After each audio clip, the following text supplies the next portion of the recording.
সবকিছু ঠিক থাকলে আগামী ২০ আগস্ট থেকে নতুন রাষ্ট্রপতি পাচ্ছে বাংলাদেশ। সেক্ষেত্রে ক্ষমতাসীন দলের সবচেয়ে বেশি উচ্চারিত হচ্ছে বর্তমান মহাসচিব ও এলজিআরডি মন্ত্রী মির্জা ফখরুল ইসলাম আলমগীরের নাম প্রকাশ্যে অনিচ্ছুক দলের উচ্চ পর্যায়ে কয়েকজন নেতা জানান, মির্জা ফখরুল ইসলামই বিএনপির মনোনয়ন পাচ্ছেন। এটি প্রায় নিশ্চিত। অফিসিয়াল ঘোষণা না হলেও এটা নিশ্চিত ধরেই আরও একটি বিষয় নিয়ে আলোচনা শুরু হয়েছে। মির্জা ফখরুল ইসলাম আলমগীর যদি রাষ্ট্রপতি হয়ে যান, তাহলে বিএনপির পরবর্তী মহাসচিব কে হচ্ছেন? এ নিয়ে বিএনপি নেতাকর্মীদের মধ্যে আগ্রহ বেশ।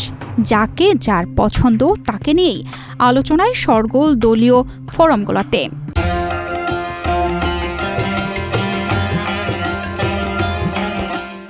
পল্টন থেকে শুরু করে দলের গুলশান অফিস পর্যন্ত এই আলোচনার ঢেউ বেশ কয়েকদিন ধরেই। দলের পক্ষ থেকে রাষ্ট্রপতির বিষয়টি অনেকটা নিশ্চিত হওয়া গেলেও মহাসচিব হিসেবে বিএনপির পরবর্তী হাল কে ধরছেন এই ধারণা পেতে রীতিমতো আদাজল খেতে হচ্ছে।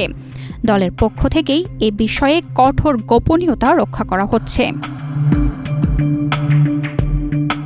দলের একাধিক সূত্র বলছে, মহাসচিবের পদ শূন্য হলে পদাধিকার বলে সিনিয়র যুগ্ম মহাসচিব রুহুল কবির রিজভী আপাতত ভারপ্রাপ্ত মহাসচিবের দায়িত্ব পালন করবেন।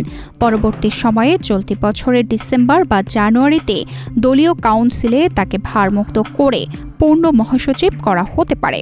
যদিও তার বাইরেও সাবেক ছাত্র নেতৃত্ব থেকে বিএনপিতে আসা কয়েকজন নেতার নামও আলোচনায় রয়েছে। এক্ষেত্রে স্থায়ী কমিটির সদস্য ও স্বরাষ্ট্রমন্ত্রী সালাউদ্দিন আহমেদের নামও জোরে সোরে আলোচিত হচ্ছে। কোনো কারণে এই দুইজনের কেউ মহাসচিব না হলে আরও দুই সাবেক ছাত্রনেতার মধ্য থেকে একজনকে বেছে নেওয়া হতে পারে।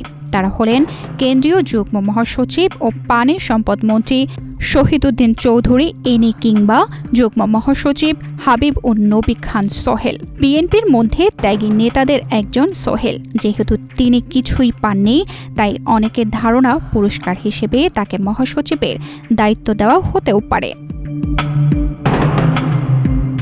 রাজপথের অভিজ্ঞতা ও ক্লিন ইমেজের কারণে ঘুরে ফিরে এই চারজনের নামই মহাসচিব পদে আলোচনায় আসছে। তবে এর বাইরেও অন্য কেউ মহাসচিব হতে পারে এমন সম্ভাবনাও উড়িয়ে দেননি কেউই। মির্জা ফখরুল রাষ্ট্রপতি হয়ে গেলে মহাসচিব পদে তার উত্তরসূরি হিসেবে একাধিক নেতা আলোচনায় থাকলেও এর মধ্যে সালাউদ্দিন আহমেদ ও রুহুল কবির রিজভীর সম্ভাবনা বেশি হওয়ার পেছনে একাধিক কারণে বিবেচ্য হিসেবে দেখছে হাইকমান্ড। সূত্র জানায়, তারা ছাত্রজীবন থেকেই আপাদমস্তক রাজনীতিবিদ ও রাজপথের পরীক্ষিত নেতা। এর মধ্যে স্থায়ী কমিটির সদস্য ও স্বরাষ্ট্রমন্ত্রী সালাউদ্দিন আহমেদ দলের নীতি নির্ধারণে পর্যায়ে গুরুত্বপূর্ণ ভূমিকা রাখছেন। রাজনৈতিক কৌশল নির্ধারণে তার দক্ষতা এবং দীর্ঘ অভিজ্ঞতাকে বিবেচনা করা হচ্ছে বলেও জানা গেছে। বিগত আন্দোলন সংগ্রামে ভূমিকা, গুমের শিকার হওয়া এবং সংসদের ভেতরে বাইরে তার তথ্যপূর্ণ বহির্গতার কারণে মহাসচিব হিসেবে আলোচনার শীর্ষে রয়েছেন তিনি। বিশেষ করে প্রধানমন্ত্রীর ঘনিষ্ঠ হিসেবেও সালাউদ্দিন আহমদের সম্ভাবনা বেশি বলে দাবি সূত্রটির। মহাসচিব পদে দ্বিতীয় সর্বোচ্চ আলোচনায় রয়েছেন বিএনপির যুগ্ম মহাসচিব ও প্রধানমন্ত্রীর রাজনৈতিক উপদেষ্টা অ্যাডভোকেট রুহুল কবির রিজভী। দীর্ঘদিন দলের দফতর ও সাংগঠনিক কার্যক্রম সামলানোর অভিজ্ঞতা রয়েছে তার। বিগত ১.৫ দশকে মামলা হামলা উপেক্ষা করেই নয়াপল্টনে দলের কেন্দ্রীয় কার্যালয়ে অবস্থান করেন তিনি। রাজপথে মিছিল করতে গিয়ে বাধার মুখেও পিছপা হননি। অনেক সময় হামলায় রক্তাক্ত হয়েছেন, বারবার গেছেন কারাগারে। তারপরও তখন নয়াপল্টনেই যেন ছিল তার ঘরবাড়ি।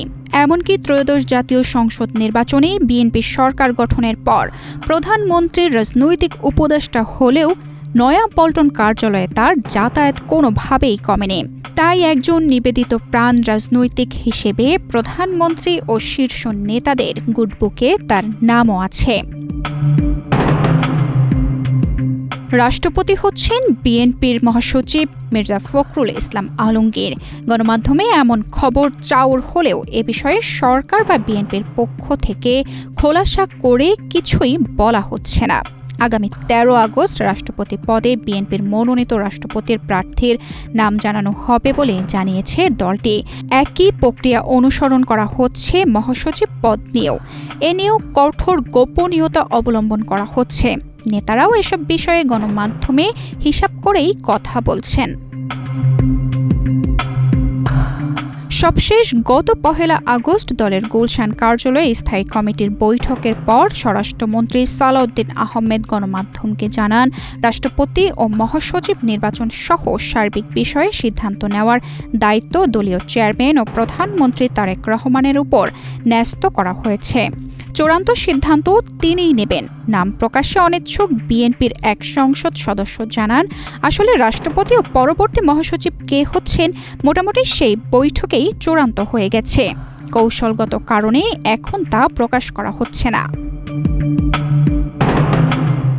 তানজিদা রহমান ইনায়া, বাংলাদেশ প্রতিদিন।